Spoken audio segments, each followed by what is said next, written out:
Hello everyone, welcome to another exciting session with me, Abdunisa Begum, your trainer for the day. And today we are going to learn about heat maps and how do you create these heat maps using Tableau. So if you do not know what are heat maps, do not panic. I'm going to tell you everything about them. So I hope you have learned about the different maps or the charts that we created in our last videos. You have covered it, and I'm sure you are able to create lovely visualizations and reports using those charts. And as you know, these charts we can also combine together and form a dashboard in Tableau, as well as if you want to present those dashboards or charts as a story, you can also create those and present it on Tableau using Tableau. So, these are several uses of Tableau that you can do, and heat maps are one of the chart types that are available in Tableau. The agenda of the session is really simple. I'm going to explain you what are heat maps and where can you use them. And also, you can try creating a heat map in Tableau as well. My name is Abidunisa Begum. I have been providing trainings on R and Python as programming languages for data science since the last 4 years now. And Tableau, I have been training for data visualization. I've created several dashboards. I have helped students create a lot of interviews, crack a lot of interviews for these. So I also help them for their interview sessions, as in mock interview sessions and all. So, that's what I have been doing for the past 4 years now. So that's all about myself. Coming back to the heat map, the real topic. So it depicts values for main variables of interest across two axis variables as grid of colored squares, as you can see it here. Now the axis variables, they are divided into ranges like a bar chart or a histogram, and also each cell color here, it indicates the value of main variable in the corresponding cell range, right? So you can see they are grouped and record here. You can see they are grouped and recorded in some particular time. And from the heat map, darkest colorings in these columns that shows you the intensity. The lightest color it shows you how minimum the intensity can get. There can be 2D density plots as well, right? So the term heat maps is used in a more general sense where data is not constrained to a grid. For example, tracking tools for website, they can be set up to see how users interact with the site, like studying where a user clicks or how far down a page readers tend to scroll. Every click is associated with a position which radiates a small amount of numeric value around its location. So these values are totaled together across all events and then plotted with an associated color map. So this visual language of these tools output associating value with color is similar to the type of heat map I just defined. Now, heat maps of this type are sometimes called as 2D density curves, which type grid-based structure without with the ones without a grid-based structure. Now, a very important question: when should you be using a heat map? Okay, when should you be using? Where would you use heat maps? So, heat maps are used to show relationship between two variables. So you can also say it can show the correlation matrix or relationship between two variables, or the intensity or the strength of that relationship is what is seen in the heat map. By observing, how do you observe that? By observing how colors change across each axis, you can observe if there are any patterns in the value for one or both variables.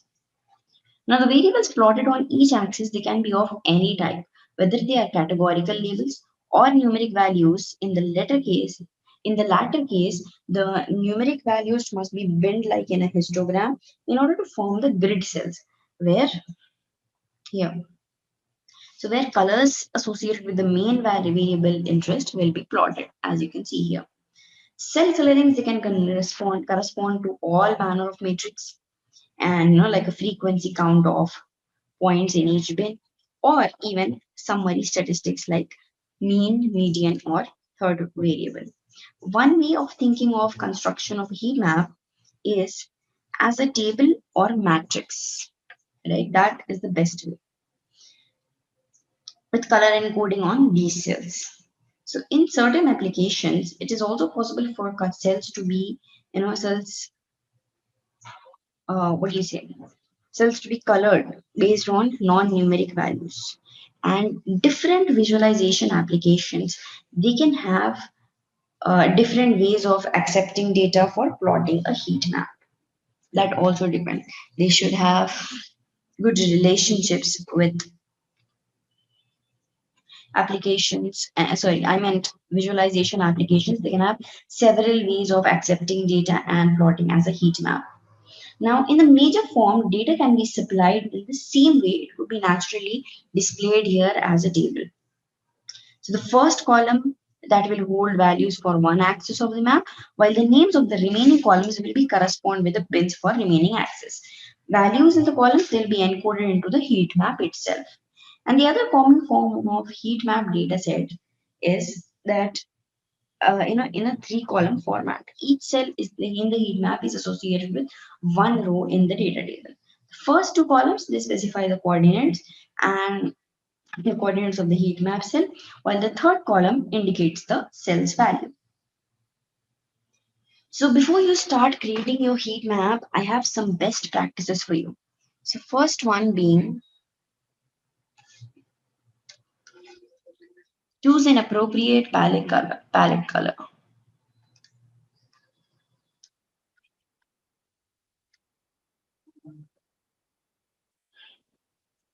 Then you might as well want to include legend that we use. When we are creating a map in Tableau, it automatically comes up. You can show values in cells. Okay, that's also a very good idea. Sort levels by similarity or value. Yes. So I can see that, I hope that you all are able to understand what are these. We can choose, any, what do you say, any palette for different palettes for coloring. You can include a legend. You can also include, show values in cells. You can sort values by similarity or value. You can also select useful tick marks. So what is the meaning of tick marks? For numeric access variables, choices can be made in how bins are set up and how they are indicated in the chart. So if there are a few bins, it is fine to keep tick marks on each bin, like for a categorical access variable. In heat maps also, we have several types. First one being clustered heat map. What happens in this, instead of having the horizontal axis represent levels or values of a single variable, it is common variation to have it that represent measurements of different variables or matrix. We also have this corellogram. Now you know where I'm coming from, what I'm talking about.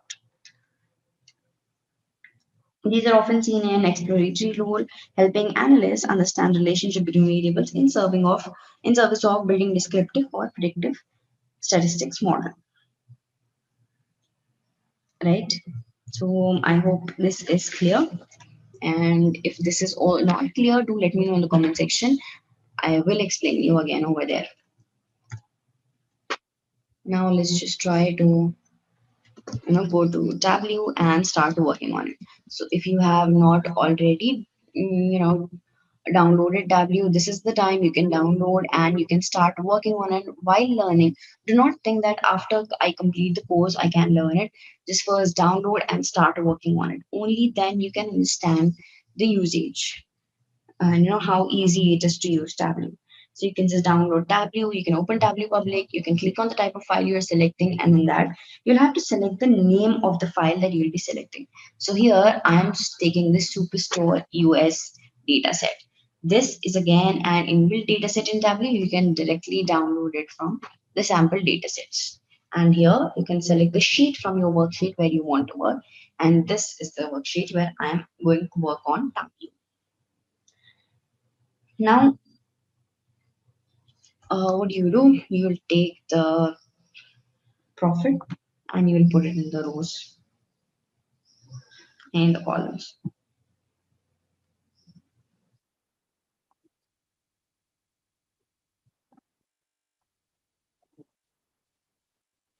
Right now, what do I want is I want to aggregate these measures. You can see it here.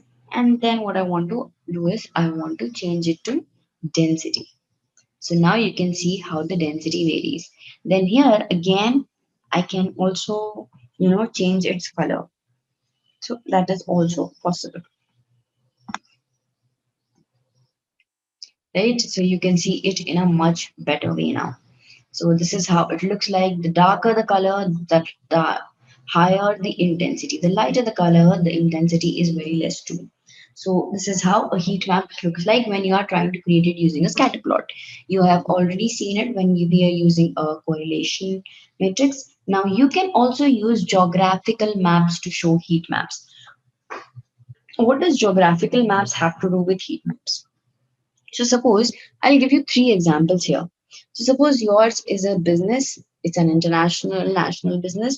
So what happens? You have to just send your goods to several places. And if you want to look, or to know or to mark down wherever you have to go, or so the best way to describe this would be to see where all your business is spread. So your customers are coming from different parts of the world, but where are they coming mostly? So where do you have most customers will be the darker region, and you have the least customer will be the lightest region, right? In that case. And there could also be another example of a company which has to start providing cabs to its employees. And it has to see how much distance does each employee stay from the office so that they can decide, the fare as well as the timing of that employee reaching to office. So based on that, only all these are divided, and they can also use heat maps to understand that using geographic maps, creating these heat maps on geographic maps. You can do that. So the third one is Uber, right? Uber is a very good example. Uber or whatever cab do you go with, right? Uber or Ola, you can just look, they also have these density charts prepared where they can actually, see where do they have customers from, or where do they have to go, where do they have to drop mostly. So if you want to check the intensity, where do they have most number of customers?